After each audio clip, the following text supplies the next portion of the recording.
Across the river from Foy lies Badinnick, where Daphne DuMaurier lived most of her life. Feeling somewhat like a character in one of her novels, I crossed River Foy to Badinnick to find out more about her. Daphne's son, Kitts Browning, was kind enough with his time, but first he rescued St. Piran from one overcast day in Cornwall. When Daphne was in her 20s, my grandmother, her mother, decided they wanted a holiday home, and so they came down to Badinnick on their way to Foy.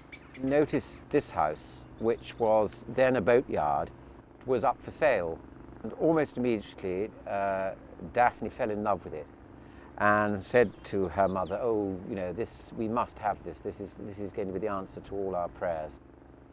It was a little cottage then, really. It was used as a boatyard downstairs, and up at the top there was a small flat where the owners lived. They bought it and converted it into very much what it looks like today, which is really a proper house, and they renamed it Ferryside. It had always been called Swiss Cottage, which they didn't like because it's the name of a underground station in London, and so that didn't really gel with them. The figurehead, Jane Slade, came off the old schooner. It was here that she wrote her first novel, The Loving Spirit, set at Polruan, the other side of the river here. She was very influenced by the Bronte sisters. I mean, she was an avid reader. She read from the sort of age of 6 years old. She read absolutely everything.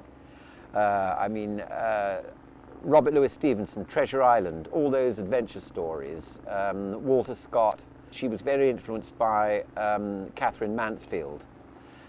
Somerset Maugham, she admired tremendously, and contemporaries of her day, people like Graham Greene, she had a tremendous admiration for, and right up to John le Carre in today's writers. I asked Kitts which book Daphne most enjoyed writing. No, she would always say, I think, the last one. Because it was the last it was rather like, she used to describe the process of writing rather like giving birth to a child.